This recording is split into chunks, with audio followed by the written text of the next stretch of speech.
दोस्तों 27 फरवरी को आपका मैथ का बोर्ड एग्जाम है। तो आज की वीडियो ध्यान से देखिएगा और देखिए, आज से हम मैथ की तैयारी के लिए वीडियोज़ लाना शुरू कर रहे हैं। और चैप्टर 1 के आज हम जितने भी महत्वपूर्ण प्रश्न हैं ना, एक ही वीडियो में लेकर के आ गए हैं। और इतने प्रश्न अगर आप सॉल्व कर लोगे तो इस चैप्टर से जितने भी टाइप के प्रश्न बनेंगे आप आसानी से कर लोगे, क्योंकि मैं बेहतरीन तरीके से आपको ट्रिक के साथ करना बताऊंगा। ठीक है, साथ ही काफ़ी ज़्यादा मेरे प्यारे प्यारे स्टूडेंट ऐसे हैं जिनको भाई मैथ बिल्कुल भी नहीं आती है, तो उनको एग्जाम में ऐसे प्रश्नों को कैसे हल करना चाहिए ये चीज़ें भी मैं आपको साथ में बताता जाऊंगा, ताकि एग्जाम में आप ऐसे क्वेश्चंस को ना पूरा हल कर पाएँ तो थोड़ा बहुत ही हल कर दें, जिससे आपको कुछ ना कुछ अंक जरूर मिल जाए। ठीक है ना, तो वीडियो ध्यान से देखिएगा। और पर डे कल हम चैप्टर 2 के इंपॉर्टेंट क्वेश्चन लाएंगे, तो पर डे की वीडियोज़ आप देखिए और इन क्वेश्चंस की अच्छे से प्रिपरेशन कीजिए। चलिए मैं आपको सॉल्व भी कराऊंगा क्वेश्चन को। तो यहाँ पे देखिएगा, आज की इस वीडियो में पहला आप सभी के सामने इंपॉर्टेंट क्वेश्चन है। 65 और 117 के HCF को 65m-117 के रूप में दर्शाया गया है। m का मान ज्ञात कीजिए। यहाँ पे m की वैल्यू हमें निकालना है। साथ ही अभाज्य गुणनखंड विधि का प्रयोग करना है, जिसकी मदद से 65 और 117 का LCM हमें ज्ञात करना है। देखो एक चीज़ आप लोग समझ लेना, यहाँ से LCM और HCF आपके पहले ही चैप्टर में बहुत ज़्यादा इंपॉर्टेंट टॉपिक है। और दूसरा है अपरिमेय संख्याएं। ठीक है ना, वो सब हम आज की इस वीडियो में लेकर के आए हैं। देखो यहाँ पे क्या बताया गया है कि 65 और 117 का HCF आपको इतना दिया गया है। तो सबसे पहले एग्जाम में कोई भी आप आंसर लिखें, क्या लिखेंगे? दिया है। सबसे पहले आपको ये स्टेप फॉलो करना है और लिखना है दिया है। ये सबसे पहले आप लोगों को लिखना है। दिया है, क्या दिया है कि HCF जो है, HCF एकदम आराम से समझो। ठीक है, HCF किसका किसका? 65 और 117 का। तो 65, 117, जिनको कुछ भी नहीं आता वो भी आसानी से करेंगे, मैं ऐसे बताऊंगा। ठीक है, 65, 117 लिख देंगे। ये किसने बराबर, किसके बराबर है? देख लीजिए, बताया गया है 65 और 117 का HCF इसके बराबर है, यानी 65m-117 के बराबर है। तो बस आपको करना कुछ नहीं है, 65m-117 आप लोग लिख देंगे। ये हो गया बराबर। ठीक है, आगे बताया जा रहा है कि m की वैल्यू आपको निकालना है, m का मान आपको निकालना है। साथ ही अभाज्य गुणनखंड का प्रयोग करना है। तो सबसे पहले आपको करना क्या है? 65 के अभाज्य गुणनखंड निकाल लेने हैं और 117 के निकाल लेने हैं। तो हम लेफ्ट में निकाल लेते हैं 65 का और 117 का, एकदम आसान तरीके से देखिएगा। ठीक है, तो इसको हम लिख सकते हैं 5 × 13, यानी 13×5 = 65। और इसको हम क्या लिख सकते हैं? आसानी से, बहुत ही आसान तरीके से आप लोग ऐसे साइड में करके तोड़ लीजिए। ठीक है, 117 को ऐसे लिख लीजिए और देखिए 3 से काटिए। सबसे पहले 3 × 3 = 9, 11 में से 9 गए 2 और 3 × 9 = 27, 39 आया। फिर से 3 से काटो, 13 बार जाएगा। फिर से 13 से एक बार में चला जाएगा, यानी 3 × 3 × 13। ठीक है, 3 × 3 × 13 ऐसे हमने लिख दिया। अब देखो हमने अभाज्य गुणनखंड कर लिया। अब इससे हम करेंगे क्या? HCF की वैल्यू निकालेंगे। ध्यान देना, HCF की वैल्यू निकालेंगे और उसको हम यहाँ पे पुट कर देंगे। तो इससे हम पक्षांतर करके m की वैल्यू आसानी से निकाल लेंगे, क्योंकि हमें m का मान ज्ञात करना है। ठीक है, तो यहाँ पे आप लोग करेंगे क्या? इन दोनों में उभयनिष्ठ घात देखना है। अगर आप HCF निकालना चाहते हैं तो ये देखना है कि कौन ऐसी संख्या जो दोनों में है, कौन ऐसी संख्या है जो दोनों में है। ठीक है, आप लोगों को सबसे पहले ये चीज़ यहाँ पे देखना है। तो यहाँ पे देखेंगे दोस्तों, तो 13 आपको यहाँ पर भी मिल रहा है, 13 यहाँ पर भी मिल रहा है। ठीक है, 3 नीचे है लेकिन ऊपर वाले में नहीं है, और 5 ऊपर है लेकिन नीचे वाले में नहीं है। तो 13 दोनों में है, तो आपका HCF क्या हो जाएगा? 13 हो जाएगा। सिंपल। ठीक है, HCF आप लोग क्या लिख देंगे? 13 लिख देंगे। अब दोस्तों HCF की वैल्यू हमको मिल चुकी है। अब आप लोगों को एग्जाम में ऐसे ही करना है कि HCF का मान जो है इसमें रखने पर, ऊपर दिए गए इसको समीकरण 1 आप लोग मान लेंगे। ठीक है, और लिख देंगे कि HCF का मान समीकरण 1 में रखने पर, ऐसे एग्जाम में लिखते जाएंगे और ये वाला चिन्ह लगाएंगे। ये HCF की वैल्यू जो है इसकी जगह पर हम आसानी से पुट कर देंगे। हो जाएगा 13 बराबर 65m-117। अब ध्यान से देखते जाना, यहाँ पे 117 का हम इधर पक्षांतर कर देंगे तो ये 13 पॉजिटिव में हो जाएगा। देखिए पक्षांतर का नियम क्या है कि अगर कोई भी चीज़ इधर उधर जाएगी तो माइनस की चीज़ इधर जाएगी तो प्लस हो जाएगी, और प्लस की चीज़ जाएगी तो माइनस हो जाएगी, यानी उसका चिन्ह बदल जाएगा। भाग वाली चीज़ जाएगी तो गुणे में चली जाएगी, गुणे वाली चीज़ जाएगी तो भाग में चली जाएगी। तो यहाँ पे माइनस में है तो ये प्लस में हो जाएगा 117, और बराबर में क्या बचेगा? 65m बचेगा। ठीक है, आबलिक चिन्ह आप लोग लगाते जाएंगे ऐसे ही। अब देखिएगा, इन दोनों को जोड़ दो तो कितना आ जाएगा? 7 3 10 की 0 हासिल आए 1 1 1 2 1 3। ठीक है, 130 हो गया, और बराबर में क्या हो गया? 65m हो गया। ठीक है, अब हमें m की वैल्यू निकालना है। तो ये हमारा 65m को हम इधर ले लेते हैं और 130 को उधर कर देते हैं ऐसे। ठीक है, अब देखिए आप लोग करेंगे क्या? m बराबर इधर छोड़ेंगे तो ये 65 इसके साथ गुणे के संबंध में है। जब दोनों के बीच कोई चिन्ह ना हो तो समझ जाना कि गुणे का संबंध है। तो ये 130 ऊपर हो गया और 65 जाएगा तो नीचे चला जाएगा क्योंकि भाग में चला जाएगा। अभी मैंने बताया कि गुणे वाली चीज़ भाग में कन्वर्ट हो जाएगी। अब ये दोनों जब कटेंगे तो आपको m का मान कितना मिल जाएगा, 2 मिल जाएगा। और यही हमें ज्ञात करना था। सबसे पहला आंसर तो हमारा ये हो गया, ठीक है। ये आपका आंसर नंबर 1 हो गया, ऐसे लिख देंगे। दूसरा आगे बताया गया है कि 65 और 117 का एलसीएम आपको निकालना है। तो आप लोग एक सूत्र पढ़े होंगे, क्या पढ़े होंगे कि एचसीएफ गुणे एलसीएम बराबर क्या होता है, दोनों संख्याओं का गुणनफल। यानी जिन संख्याओं का आप एचसीएफ और एलसीएम निकाल रहे हैं उन संख्याओं का गुणनफल उसके बराबर होता है। तो देखिए एक संख्या है आपका 65 और 117, तो 65 और 117 इधर आप लिख देंगे, लेकिन पहले एचसीएफ की वैल्यू लिखो। एचसीएफ की वैल्यू क्या है आपकी, 13 है, तो एचसीएफ की जगह पे आप 13 लिख दो, ठीक है। एलसीएम हमें निकालना ही है तो एलसीएम की जगह पे एलसीएम ही लिख देंगे। ए की वैल्यू है आपका 65, तो यहाँ पे 65 लिख दो, और बी की वैल्यू है 117, तो 117 लिख दो, ठीक है। ऐसे अब देखिएगा एलसीएम हमें निकालना है तो एलसीएम को इधर रखेंगे, बाकी 13 का पक्षांतर कर देंगे, तो ये इसके साथ गुणे के रिलेशन में है तो जाएगा भाग में चला जाएगा। यानी 65 गुणे 117 बटे में क्या हो जाएगा, 13 हो जाएगा। 13 से ये 5 बार में कट जाएगा। अब एलसीएम की वैल्यू आप लोगों को मिल जाएगी 5 गुणे 117। अब आप लोग इसका गुणा कर लो, यही आंसर हो जाएगा। कर देते हैं, 5 7 35 की 5, हासिल आए 3, 5 एकम 5, 3 8 और 5 एकम 5, 585 आपका आंसर हो जाएगा। यानी एलसीएम आपको 585 मिल गया। तो आंसर नंबर 2 यहाँ पे लिख देंगे। सबसे पहला आपको एम की वैल्यू निकालनी थी जो कि हो गया 2, और आपको एलसीएम निकालना था, तो एलसीएम का मान आपको 585 मिल गया। इस तरीके से ये क्वेश्चन आपका सॉल्व हो गया। ऐसे ही एग्जाम में आपको करना है। अब देखिए इस चैप्टर का दूसरा बेहद इंपॉर्टेंट क्वेश्चन है। देखिए एग्जाम में कर क्या सकता है कि ये वैल्यूज को चेंज कर सकता है। इन दोनों संख्याओं की जगह पे दूसरी संख्या दे सकता है, इस इक्वेशन की जगह पे दूसरी इक्वेशन दे सकता है, पर आपको लगाना सेम इसी मेथड से है जिस मेथड से हम लोगों ने यहाँ पे लगाया है, ठीक है। चेंज भले वो कर दे लेकिन पैटर्न सेम रहेगा। अब यहाँ पे देखिए इसको बताना है कि ये संख्या जो है ये भाज्य संख्या क्यों है, ठीक है, क्यों भाज्य संख्या है। तो आप लोग यहाँ पे सबसे पहले लिख देंगे हल, ठीक है, हल लिख देंगे और लिखेंगे 7 गुणे 11 गुणे 13 प्लस 13, ठीक है। ऐसे आप लोगों ने लिख दिया। बहुत सिंपल सवाल है लेकिन 2 अंक का आपके एग्जाम में आएगा। अब देखिए यहाँ से आप लोग 13 देखते हैं तो यहाँ पर भी है, यहाँ पर भी है, ठीक है। तो करेंगे क्या कि 13 को पूरे इक्वेशन से कॉमन ले लेंगे। तो 13 को जब कॉमन लेंगे तो यहाँ पे बचेगा 7 गुणे 11, और 13 को जब यहाँ से कॉमन लेंगे तो 13 का 13 में भाग देंगे तो एक बार जाएगा, ठीक है। ये हो गया। अब देखिए आप लोग देखेंगे यहाँ पे बचा 13, अंदर क्या बचा, 11 77, ठीक है, और प्लस में 1, ठीक है। ये हो गया। आप देखेंगे तो क्या हो जाएगा 13 और ये 78 हो जाएगा। तो यहाँ पे आप लोग देखेंगे कि 78 एक सम संख्या है, ठीक है। 78 एक यहाँ पे लिख देंगे आप लोग, चूँकि 78 एक सम संख्या है, ठीक है, सम संख्या है, सम संख्या है। और इसके बाद लिख देंगे क्योंकि एक सम संख्या है और एक विषम संख्या है, दोनों भी गुणा करेंगी। तो यहाँ पे 8 लोग देखेंगे, दोनों का जब आप गुणा करेंगे तो यहाँ पे लास्ट में आपको 4 दिखने वाला है, ठीक है, यानी वह भी एक सम संख्या होगी। तो यहाँ पे हम लिख देंगे अतः यह एक भाज्य संख्या होगी, ठीक है। ऐसे आपको लिख देना है, भाज्य संख्या होगी।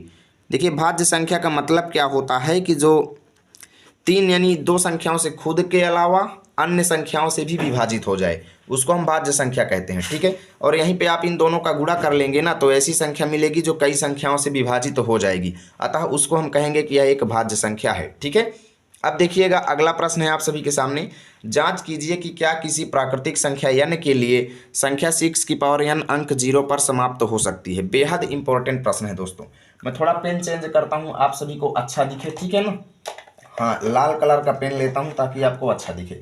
देखिएगा ये बेहद इंपॉर्टेंट प्रश्न है कि क्या किसी प्राकृतिक संख्या n के लिए संख्या 6 की पावर n जो है ये अंक 0 पर समाप्त होगी। इस क्वेश्चन को पहले मैं आपको समझाता हूँ। देखो इसका मतलब ये है कि 6 की पावर n यानी 6 की पावर, अगर हम n की जगह पर कोई ऐसी वैल्यू बताइए, n का कोई आप ऐसा मान बताइए कि जिसको हम रखें जिससे ये वैल्यू जो है ये 0 पर समाप्त हो।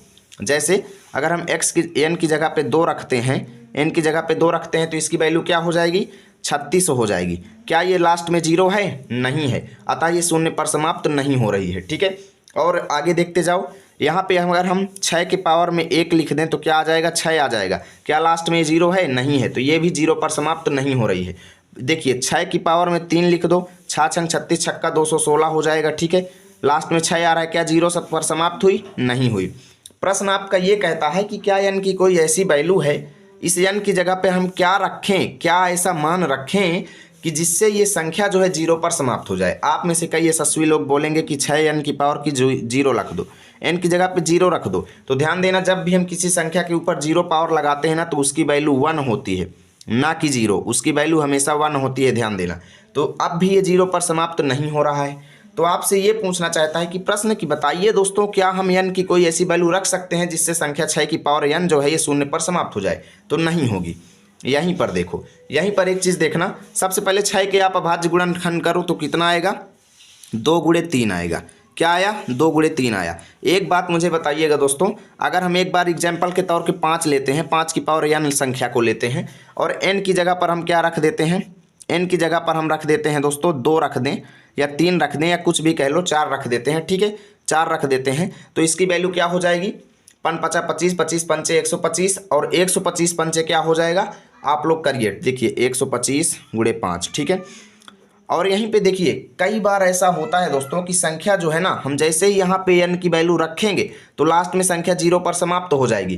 कैसे होगी, अभी देखो, थोड़ा सरल एग्जाम्पल लेते हैं, ये बहुत लंबा आपको गुणा करना पड़ेगा, टाइम वेस्टिंग होगा। देखो 10 की पावर अगर हम यहाँ पे 2 रखते हैं, ध्यान देना, 10 की पावर हम 2 रखते हैं तो ये वैल्यू क्या हो जाएगी, 100 हो जाएगी। क्या ये 0 पर समाप्त हुई, हाँ बिल्कुल हुई, हो गई भैया 0 पर समाप्त। और देखो 10 की पावर 1 रखते हैं, क्या हो जाएगी वैल्यू, 10 आ जाएगी। क्या ये 0 पर समाप्त हुई, हाँ समाप्त हुई, ठीक है ना।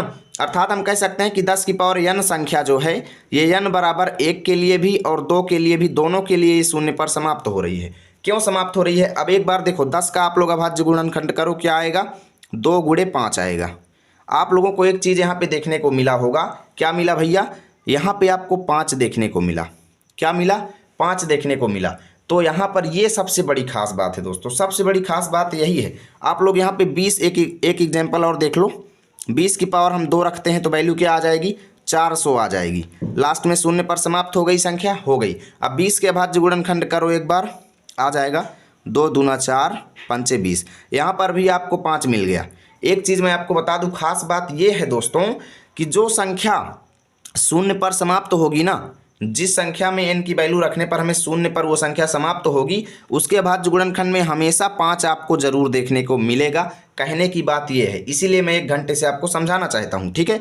तो हम आंसर में, और यहाँ पे जब हम 6 की पावर n की जांच करते हैं तो यहाँ पे 6 का अभाज्य गुणनखंड करते ही हमको 2 मिलता है और 3 मिलता है।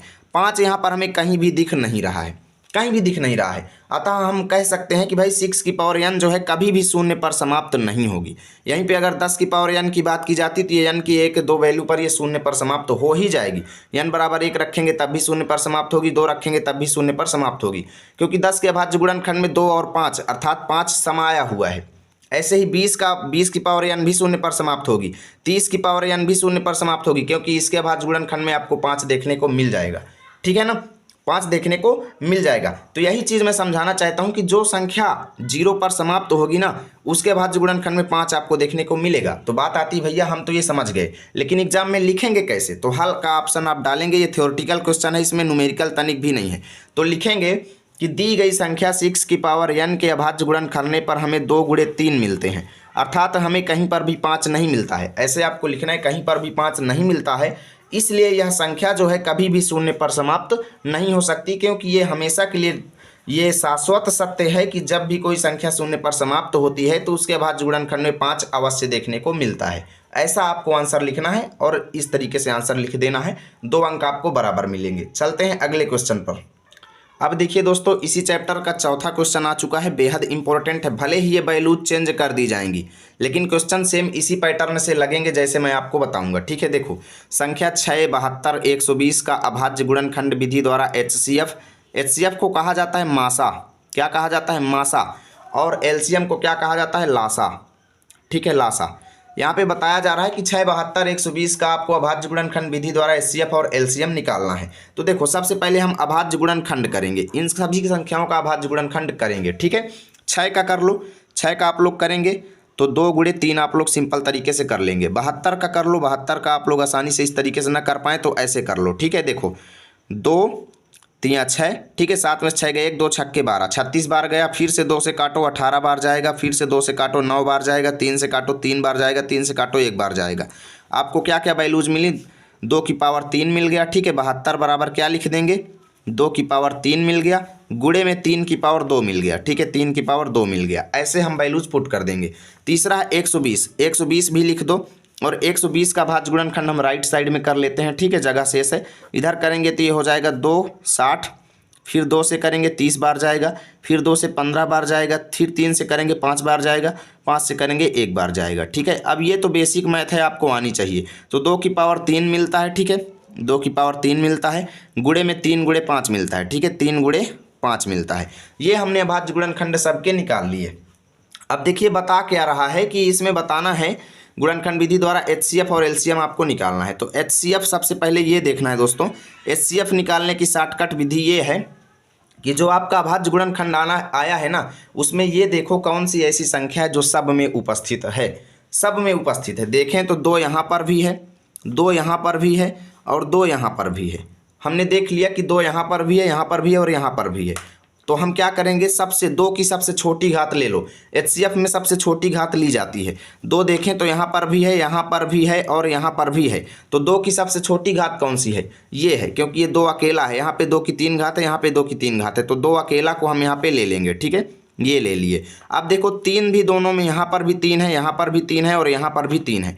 तो 3 की सबसे छोटी घात लेना है। यहाँ पे देखें तो 3 की ये अकेली घात है, यहाँ पर भी अकेली घात है, तो दोनों में से कोई एक ले लो। इसको तो लेंगे नहीं क्योंकि इसमें बड़ी घात है, ठीक है, इसमें 2 घातें हैं, तो ये अकेला 3 को ले लो और दोनों को गुणा कर दो। ये आपका आंसर हो गया। 6 आपका HCF हो गया, ठीक है। अब LCM में क्या हमें देखना पड़ता है, LCM में आपको ये नहीं देखना है, कॉमन इसमें नहीं देखा जाता। HCF में हम ये देखते हैं जो तीनों में रहेगा उसी को लेंगे। LCM में ये भी कोई रूल नहीं है। LCM का रूल ये है कि जितनी भी संख्याएं आपको मिली हैं भाज्य गुणनखंड में ना, उसमें सब की बड़ी बड़ी घातें ले लो। LCM में बड़ी घातें हमेशा ली जाती हैं। तो जैसे 2 देखें, ठीक है, तो 2 की छोटी घात है, तो 2 की सबसे बड़ी घात क्या है, 2 की पावर 3, तो 2 की पावर 3 को ले लो, ठीक है। अब देखो 3 भी है, यहाँ पर भी है, यहाँ पर भी है, यहाँ पर भी। ये जरूरी नहीं है कि तीनों में हो, अगर यहाँ कहीं भी होता तो हम ले लेते, लेकिन 3 है तो 3 की सबसे बड़ी घात लेंगे, तो 3 की पावर 2 ले लेंगे, ठीक है, 3 की पावर 2 ले लिए। अब देखें 5 इसमें अकेले है, भले ही अकेले है, भले ही ऊपर वालों में नहीं है, लेकिन अकेले ही है, फिर हम इसकी सबसे बड़ी घात 5 को 5 ही ले लेंगे। अब इसको आप लोग गुणा कर लीजिए, ठीक है, 2 गुणे 2 गुणे 2 और 3 गुणे 3 गुणे 5, ठीक है। देखिए 5 दूना 10 हो गया, 10 लिख दो, गुणे 2 दूना 4 हो गया, ठीक है, 4 लिख दो, गुणे 3 तिक्को 9 हो गया, ठीक है। ऐसे ही सरल तरीके से करना है। देखिए 9 चौक 36 हो गया, 36 गुणे 10 हो गया, ठीक है। अब गुणा कर लो, 36 एक कम 36, और ये 360 आपका आंसर हो जाएगा, ठीक है। ये आपका LCM हो गया। इस तरीके से आप लोग निकाल लेंगे आंसर दोनों, और आंसर लिख देंगे, ठीक है। HCF और LCM दोनों हमने निकाल लिए, इतना सिंपल तरीके से। अब देखिएगा आप सभी के सामने एक बेहद इंपॉर्टेंट क्वेश्चन आ चुका है। ये 5 अंक का आपके बोर्ड एग्जाम में आएगा, ध्यान देना, 5 अंक का, या बहुत कम किया तो 3 अंक का, इससे कम ये क्वेश्चन नहीं जाएगा। बराबर आपको इस प्रश्न को देखना है, और ये 100% मैं लिख के देता हूँ कि पेपर में दिखने वाला है। तो ऐसे प्रश्नों को करने के लिए दोस्तों हम कौन सी विधि का उपयोग करते हैं, विरोधाभास। ध्यान देना, विरोधाभास। विरोधाभास विधि का मतलब ये है कि जो चीज़ प्रश्न में दी गई है हम उसका उल्टा काम करेंगे, उसके उल्टे हम चलेंगे। प्रश्न अगर कह रहा है कि ये संख्या अपरिमेय है तो उसको हम परिमेय मानेंगे। ये मानेंगे कि मान लिया कि 3 + 2 √ 5 एक परिमेय संख्या है, ठीक है। चलो लिखते हैं माना। ऐसे ही आपको करना है, 3 + 2 √ 5 एक परिमेय संख्या है। हमें सिद्ध करना है कि यह एक अपरिमेय संख्या है, लेकिन हम सबसे पहले ये मानेंगे कि यह एक परिमेय संख्या है, ठीक है। सबसे पहले हमने ये मान लिया। तो देखिए जब कोई भी परिमेय संख्या होती है तो उसको हम क्या लिख सकते हैं, 3 + 2 √ 5 जो होती है, कोई भी परिमेय संख्या को हम P/Q के रूप में लिख सकते हैं, ठीक है। जहाँ पे शर्त क्या होती है, जहाँ पे शर्त क्या होती है कि Q ≠ = 0। ये शर्त होती है कि हर जो है कभी भी 0 के बराबर नहीं होगा, ठीक है। ये हमेशा का रूल है। जो अब हम ऐसा कर सकते हैं, तो अब एक चीज़ बताना बहुत ही सिंपल तरीके से, ठीक है। एक बार देखो, एक चीज़ बताना, 3 और इसका P/Q का इधर पक्षांतर करो तो माइनस में P/Q हो जाएगा, और 2√5 का उधर पक्षांतर करो तो ये प्लस में है तो इधर आके माइनस में 2√5 हो जाएगा। देखते जाना, एक चीज़ मैं आपको अच्छे से एक एक चीज़ एक्सप्लेन कर रहा हूँ, ठीक है, पूरा बेहतरीन तरीके से। अब यहाँ पे आप लोग करेंगे क्या, एक तरफ इसको छोड़ देंगे, ठीक है, एक तरफ ये हो गया और दूसरी तरफ आपने इसको कर लिया। एक चीज़ बताइएगा, 3 भी आपका पूर्णांक है, 3 भी आपका एक पूर्णांक है और यह भी एक परिमेय संख्या है, ठीक है, यह भी एक परिमेय संख्या है। तो परिमेय संख्या है तो अब इससे हम क्या कह सकते हैं कि ये पूरा एक परिमेय संख्या है, ठीक है। ये पूरा पोर्शन यानी बायां पक्ष यहाँ पर लिखेंगे, यहाँ पर बायां पक्ष एक परिमेय संख्या है, हमने ये देख लिया, ठीक है, यह एक परिमेय संख्या है। हमने अभी देखा कि बायां पक्ष एक परिमेय संख्या, क्योंकि भाई 3 भी एक पूर्णांक है और p/q एक परिमेय संख्या है, तो पूर्णांक से परिमेय संख्या को घटाएंगे तो परिमेय संख्या ही मिलेगी, यानी यहाँ पर बायां पक्ष परिमेय संख्या है। लेकिन आपने क्या देखा कि ये दायां पक्ष जो है यह एक अपरिमेय संख्या है। क्यों? क्योंकि यहाँ पे देख सकते हो पूर्णांक और एक अपरिमेय संख्या का गुणा हो रहा है। तो जब भी पूर्णांक और अपरिमेय संख्या का गुणा होता है तो हमेशा अपरिमेय संख्या आती है, आप लोग बचपन में ही पढ़े होंगे, ठीक है। तो यहाँ पे लिख देंगे यह यहाँ पर बायां पक्ष एक परिमेय संख्या है, जबकि एकदम सरल शब्दों में देखिए, जबकि दायां पक्ष जो है, दायां पक्ष एक अपरिमेय संख्या है, अपरिमेय संख्या है, ठीक है, ऐसा आप लोगों ने लिख दिया। अब यह हमें क्यों प्राप्त हुआ? क्योंकि हम लोगों ने गलत कल्पना की है। जब गलत कल्पना करेंगे तो परिणाम भी तो हमें गलत मिलेगा, ठीक है। यहाँ पे हम लिखेंगे, यहाँ पर हमें विरोधाभास प्राप्त होता है, ठीक है, हमें विरोधाभास प्राप्त होता है, ठीक है, विरोधाभास प्राप्त होता है। क्यों प्राप्त हुआ? क्योंकि देखो भाई, जब एक तरफ की परिमेय संख्या अपरिमेय है और दूसरी तरफ ये परिमेय है तो परिमेय और अपरिमेय तो कभी बराबर हो नहीं सकता, ठीक है, यानी यहाँ पर हमें एक विरोधाभास प्राप्त होता है। और लिखेंगे यह विरोधाभास हमारी गलत कल्पना के कारण हमें प्राप्त हुआ है, ठीक है, यह विरोधाभास हमारी गलत कल्पना के कारण प्राप्त हुआ है, गलत कल्पना के कारण प्राप्त हुआ है, क्योंकि हमने गलत चीज़ें मान लिया है। हमने क्या मान लिया कि भाई 3 + 2√5 एक परिमेय संख्या है, इसी वजह से हमें ये विरोधाभास प्राप्त हुआ है। ऐसे ही एग्जाम में लिखना है जैसे मैं बता रहा हूँ, ठीक है। अतः हम कह सकते हैं, अतः सिद्ध होता है